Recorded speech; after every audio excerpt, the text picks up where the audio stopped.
Un point important, si vous voulez, c'est que le CER France, ou les centres de gestion, que ça s'appelait avant, ses ressources et sa capacité, c'est ses prestations qu'il fournit auprès de ses adhérents clients. Il n'a pas de subvention, il n'a pas d'autres ressources. Donc les adhérents clients, ils peuvent bien nous aimer fort, mais ils ne paieront que s'ils ont une utilité.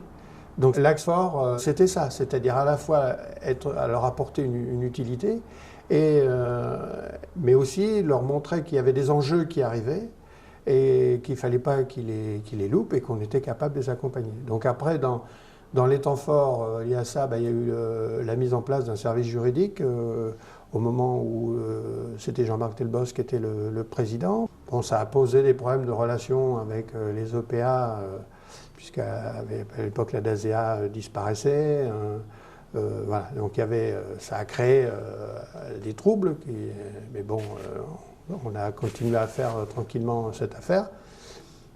L'autre point fort, c'était on était exclusivement sur le marché agricole quand je suis arrivé. On avait bien un peu ce qu'on appelle des artisans commerçants services. En réalité, c'était plutôt les agriculteurs qui diversifiaient. Donc on n'était pas trop en dehors de notre marché. Et petit à petit, donc l'idée était de se positionner sur le marché, on va dire véritablement, des artisans, des commerçants et autres. Et donc là aussi, il a fallu dégager les moyens, mettre en place une offre de service. Donc ça s'est fait dans un cadre régional, mais bon, le déploiement, il se faisait localement. On avait quand même la courbe d'âge de nos adhérents et on savait que sur les adhérents agricoles, on allait perdre du monde.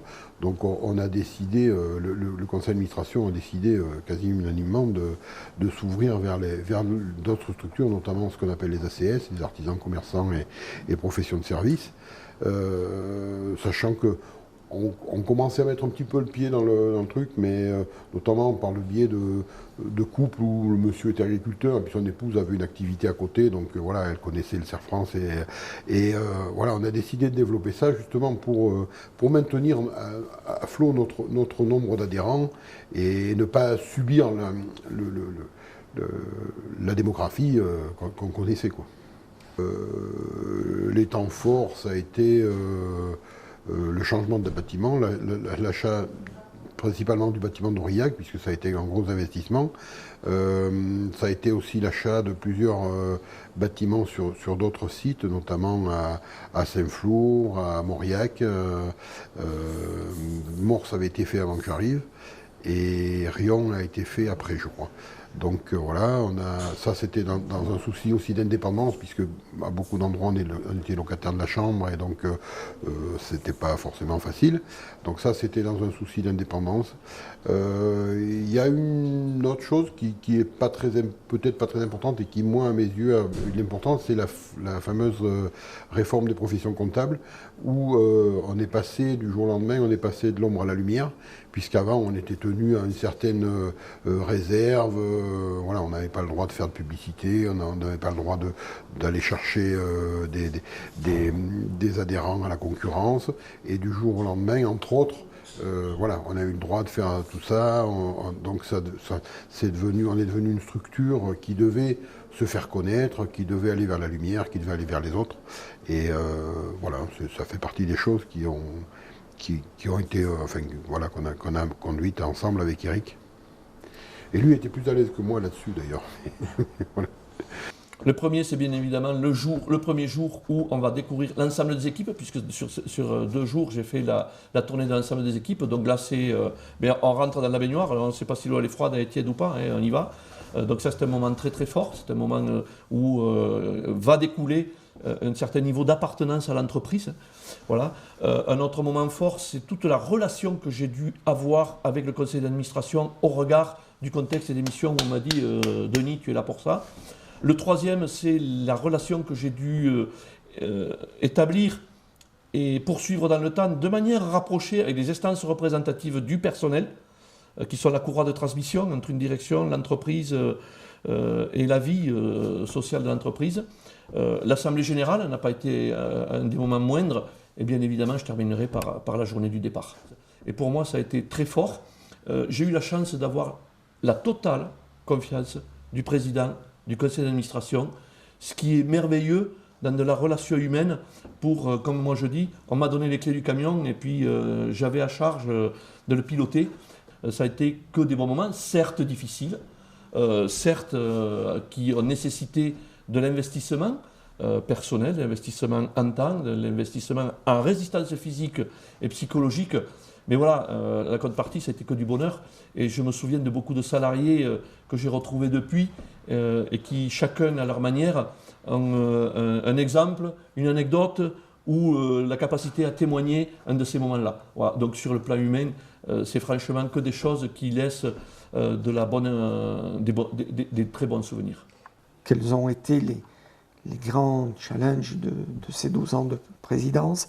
Le développement du service juridique agricole, avec notamment la capacité que mon prédécesseur Jean-Marc Delbos avait mis en place, c'est-à-dire la possibilité de créer les sociétés dans le monde agricole.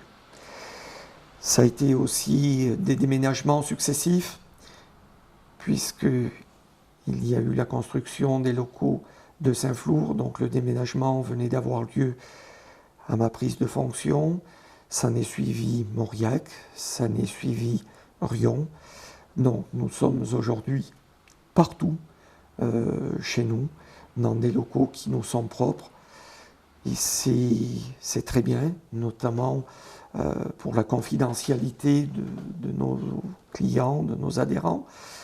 Ça a été aussi la création de l'Alliance Massif Central, qui s'occupe donc de toutes les références économiques, mais également de la formation. Alors, les grandes étapes du mandat d'un directeur général, c'est déjà d'analyser l'entreprise, de prendre ses fonctions, donc de connaître l'ensemble des salariés, de l'équipe de direction, les élus, les partenaires, et puis faire sa place. Donc ça a été une grosse partie déjà du travail en arrivant comme directeur dans l'entreprise. Et après, c'est définir un projet, donc à la fois un projet qui soit communicable aux adhérents, aux clients, qui amène les cadres de direction et les salariés dans le sens qu'on veut donner à l'entreprise et qu'on aura construit ensemble et qu'on a construit ensemble en 2017. Mais c'est aussi le travail de fond, de repositionner aussi toute une équipe autour du directeur général, qui était un travail assez important sur France-Cantal. Beaucoup de gens étaient en production sur des dossiers et une équipe de direction qui finalement était beaucoup moins dans la stratégie, dans la rentabilité, dans la performance. Donc il a fallu construire cette équipe autour du directeur général pour sécuriser la fonction et sécuriser l'ensemble des services généraux. Donc c'est vrai qu'on a des contextes qu'il faut prendre en compte, des façons de faire, des tempéraments et des générations qui travaillent différemment et qui se comportent différemment. On n'est plus sur la fidélité à 40 ans d'un comptable qui rentre dans une entreprise qui va faire comptable pendant 40 ans. On n'est plus sur un adhérent qui va rentrer et qui va être fidèle à son entreprise pendant 40 ans, donc il va mettre en concurrence. Donc c'est vrai que ça faut le prendre en compte dans notre façon de travailler et dans l'offre de service et dans la façon de travailler au sein France-Cantal.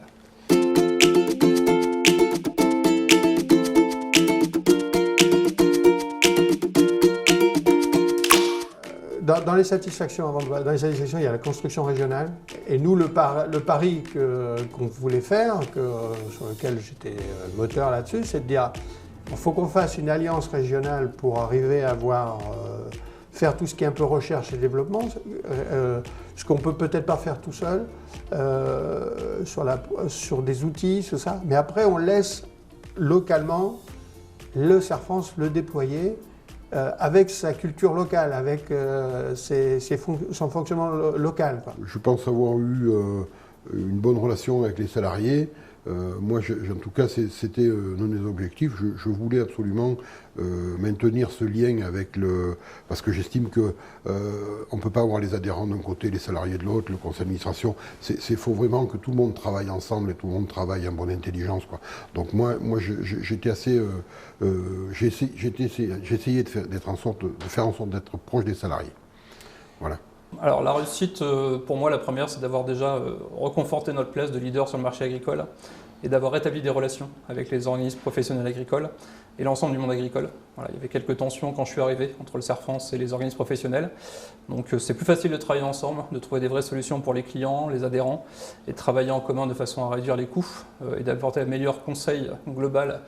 La Chambre d'agriculture, les conseillers techniques des différents organismes professionnels agricoles, c'est important de travailler ensemble pour amener le meilleur conseil au meilleur prix à l'ensemble de nos adhérents clients. Donc ça, c'est une vraie première réussite.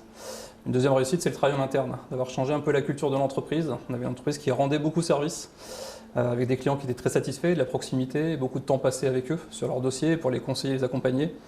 Sauf qu'il y avait une entreprise qui était un peu fragile, parce qu'on n'avait pas assez de rentabilité, pas assez de performance économique. Et donc à un moment, ça met les tensions sur les collaborateurs, ça met les tensions sur les négociations commerciales, sur la charge de travail. Donc il a fallu rétablir la rentabilité. Donc je suis assez fier d'avoir réussi à créer des postes de management qui sont plus sur la rentabilité, la stratégie, et pas forcément que dans la production. Et en même temps, sans avoir perdu de clients, en ayant continué au développement, et en ayant continué aussi à faire progresser aussi les salaires des collaborateurs et les investissements importants pour l'entreprise. Oui, c'est une grande fierté pour moi que de transmettre une entreprise où aujourd'hui tous les voyants sont au vert. Nous pouvons être tous ensemble fiers de nous, fiers du travail que nous avons réalisé ensemble tout au long de cette période.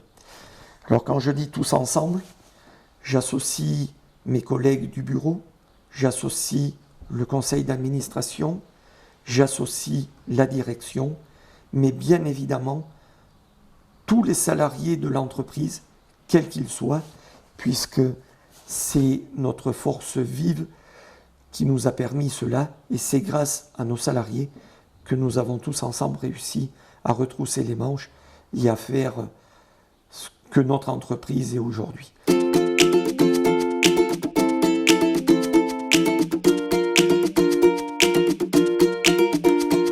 J'ai pas eu de grosses batailles à mener, j'ai pas eu de... Et puis moi je suis plus, je me fonds plus dans le collectif que... voilà, donc moi à partir du moment où ça va bien, moi ça me va, quoi. Je veux dire, après les regrets, oui, bon, on a eu un peu ce clash avec la Chambre d'agriculture et notamment avec la DASEA quand on a décidé de faire des sociétés où ça c'était vraiment le précaré de la DASEA, il fallait pas qu'on y touche et on avait essayé, je pense que j'ai pas été assez persuasif, j'ai pas été assez pédagogue, je pense que voilà, on est allé un peu à l'affrontement et on y allait un peu en bout de course, on y allait un peu directement et franchement parce que on n'a pas pu y arriver par le dialogue et voilà, et par l'échange, quoi. C'est un peu dommage, ça c'est un regret que j'ai. Ouais. Dans les choses qui est moins bien, on a essayé de faire de la croissance externe en rachetant des cabinets d'expertise comptable. J'ai eu deux cas où on a été pas loin de conclure, et puis ça ne s'est pas fait. Bon, bah, ça c'est un regret parce que je pense que si on avait pu le faire, on aurait encore mieux développé notre activité ACS. On aurait été vraiment très visible, plus que visible. C'est peut-être pour ça que ça ne s'est pas fait aussi. Et puis après, l'autre regret, c'est dans le cadre des moyens, donc il y a mon épouse qui est rentrée dans le CER France, et bon voilà, ça n'a pas forcément bien fonctionné, ça n'a pas forcément été bien accepté par un certain nombre en interne, et alors que les résultats de ce qu'on lui demandait, de développement qu'on faisait étaient là. Voilà, donc ça c'est un regret parce que moi j'ai cru sur ce sujet, et même pour d'autres, mais que le résultat des actions en remporterait le reste.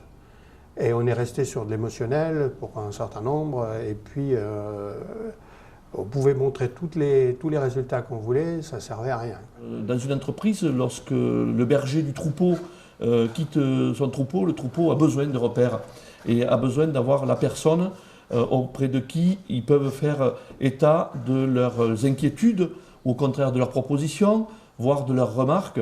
Je m'autorise à dire que dans notre département, nous n'avons pas été suffisamment visionnaires pour maintenir et développer la production laitière, qui est quand même un gisement important d'emploi, d'économie dans le département.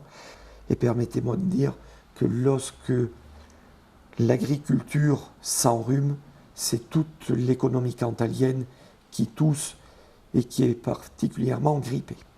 Voilà.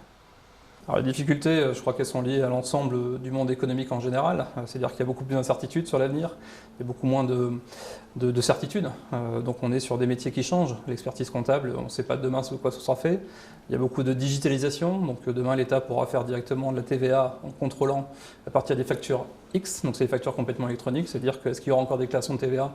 J'en suis pas sûr du tout, je pense qu'il y aura un prélèvement à chaque fois qu'une facture sera émise, donc il y a beaucoup de choses qui vont être faites en automatique avec l'automatisation, donc ça c'est un vrai risque pour l'entreprise et c'est un vrai risque pour nos métiers. On a aussi l'expertise comptable avec un monopole, avec un métier qui pour l'instant est cadré, qui est réglementé. Est-ce qu'il y aura encore le monopole des experts comptables qui nous protège quelque part? Donc est-ce qu'il y aura toujours ce monopole, sachant qu'il y a quand même des réformes qui vont être faites soit au niveau de l'État, soit au niveau de l'Europe. Donc ça c'est une vraie peur pour la suite de l'entreprise.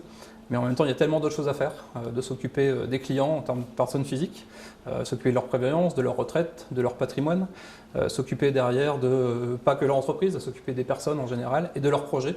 Parce qu'on a autant, je vais parler du monde agricole, on a autant de projets maintenant dans le monde agricole que de personnes. C'est-à-dire qu'avant on avait quand même des modèles qui étaient assez cadrés.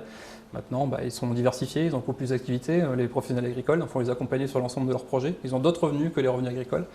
Et puis après on a encore un développement assez important sur les artisans et les commerçants.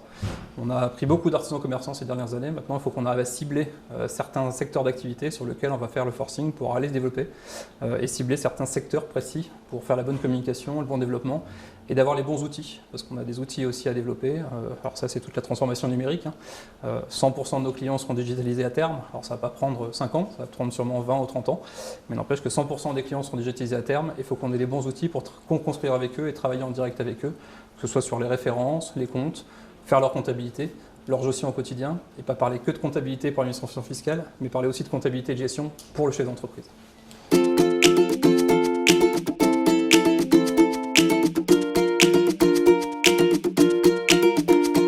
Ce que je veux dire aux salariés d'époque et à ceux qui sont aujourd'hui qui n'y étaient pas, c'est que le CERF France Cantal, c'est une entreprise merveilleuse, c'est une entreprise à taille humaine, c'est une entreprise qui représente des valeurs dans un contexte associatif, mais repris par le conseil d'administration et le projet d'entreprise. C'est une entreprise qui a plein de choses en vitrine, des compétences, des moyens, des outils et la capacité à pouvoir progresser dans l'environnement rural qui est celui du territoire du Cantal. Des parts de marché qui sont encore à aller conquérir, des nouveaux services qui peuvent être mis en œuvre. Et le CERF France Cantal a la chance énorme d'avoir l'appartenance des salariés à l'entreprise, au projet d'entreprise, qui fait que l'envie d'avancer, elle est présente dans tous les états d'esprit de chaque collaborateur et de manière générale. Et donc j'ai juste envie de les encourager sur cette voie de la prospérité, du développement, en conservant les valeurs humaines. Et à l'heure de la digitalisation et de la numérisation, je pense qu'il faut donner aussi le signe au CERF France Cantal que tout ce qui est technique peut se digitaliser, se numériser, mais tout ce qui est humain et la relation entre collaborateurs et avec les adhérents, c'est forcément de la relation, du présentiel, de l'écoute et du dialogue et de l'échange. Et je les encourage donc à perpétuer ces valeurs qui sont historiques du CERF France Cantal et à accroître et développer les compétences pour consolider le rayonnement du CERF France Cantal sur son territoire. Moi, j'aurais déjà un message à passer aux jeunes en disant engagez-vous, allez dans les structures, parce que quand on a la chance d'avoir des structures mutualistes ou coopératives, eh bien, il faut les faire vivre. Il faut les faire vivre. Et aujourd'hui, on sent qu'il y a une démobilisation et un manque de motivation. Bon, les gens, souvent on dit on n'a pas le temps, mais on a le temps qu'on se donne.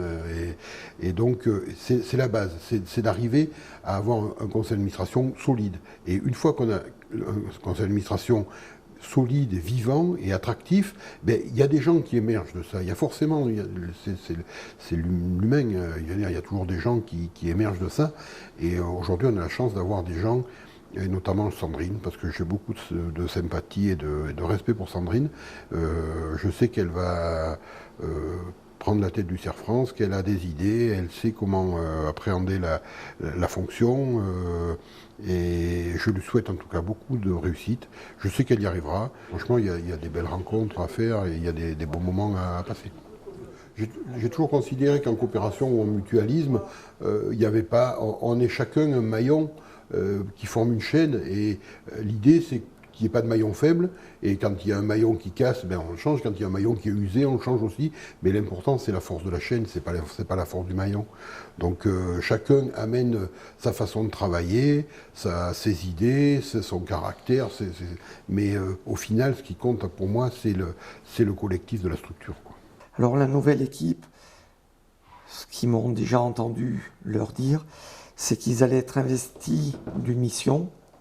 Je leur ai dit qu'il fallait qu'ils soient fiers de leur entreprise et qu'ils aient la volonté que ce soit une entreprise performante et qui brille demain sur la place cantalienne.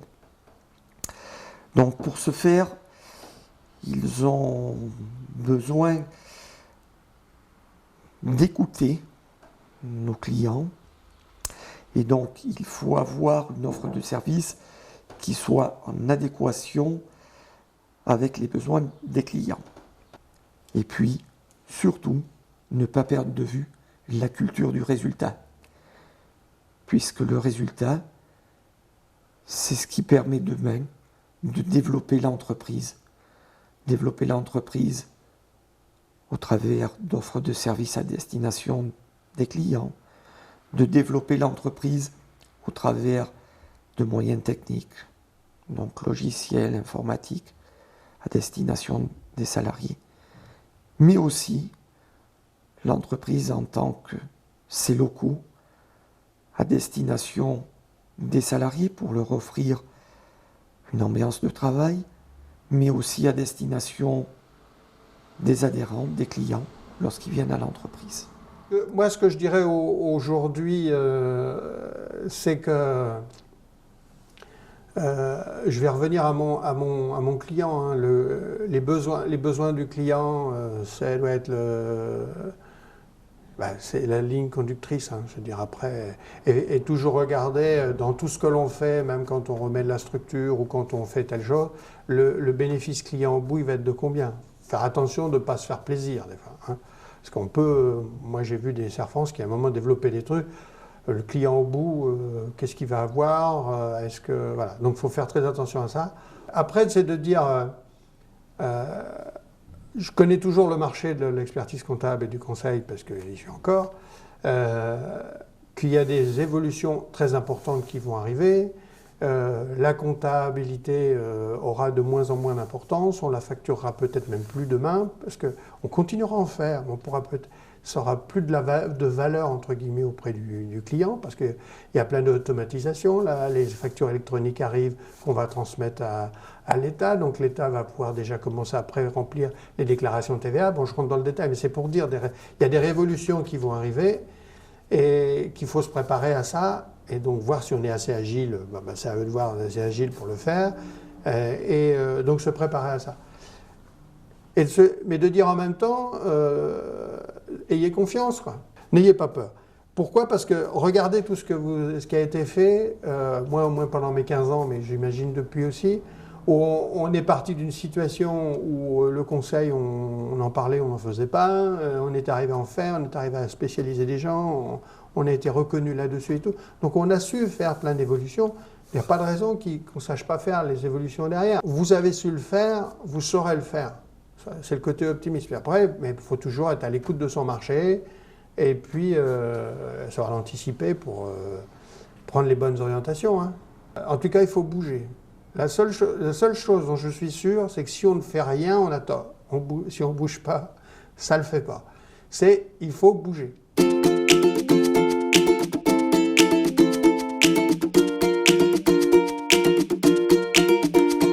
Je remercie l'ensemble des équipes techniques, de ceux qui ont eu l'initiative de ce projet.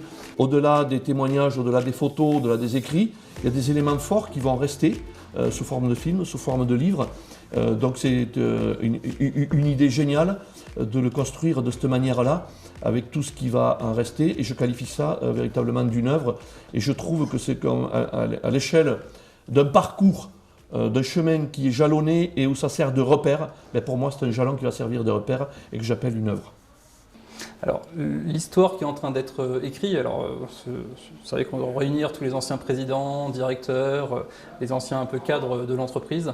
Et écrire l'histoire, c'est important. Il faut savoir d'où on vient, il faut savoir quelles sont les valeurs de l'entreprise, quelle est la culture de l'entreprise. Et c'est vrai que moi j'ai pris mes fonctions dans des contextes un peu particuliers où j'ai pas eu de transition avec l'ancien directeur, donc c'est vrai que ça m'a manqué quand je suis arrivé. Même si j'avais un président qui était présent, même si j'avais un directeur intérimaire, tout ce travail qu'on est en train de faire, ça me permet de recadrer un peu les choses, de voir finalement d'où on vient, de recaler certaines choses parce qu'il y a des histoires dans l'entreprise qui viennent du passé, et de mieux percevoir et programmer l'avenir, parce qu'en connaissant d'où on vient, on sait plus facilement où on veut aller en fait. Alors cette démarche de ce qu'on a appelé on écrit l'histoire, j'associe pleinement mon compagnon des 12 ans, un fidèle parmi les fidèles, c'est Raphaël Bruel. C'est ensemble, tous les deux, que nous avons voulu ce projet-là, puisqu'on est en train de s'apercevoir que les anciens nous quittent. Notre premier président, Blaise Calmegène, nous a quittés il y a déjà quelques années. Donc c'est une page de l'histoire, de la mémoire qui s'en est allée. Il nous est apparu essentiel de faire ce travail d'investigation pour retracer l'histoire du Cerf France, puisqu'il est bon de connaître l'histoire, d'où on vient. C'est quelque part aussi la culture de notre entreprise associative Cerf France. Je tiens également à remercier Isabelle Perel pour tout le travail de fourmi, de scribe qu'elle a pu faire avec une grande fidélité pour retracer toute cette histoire de la grande maison Cerf France Cantal.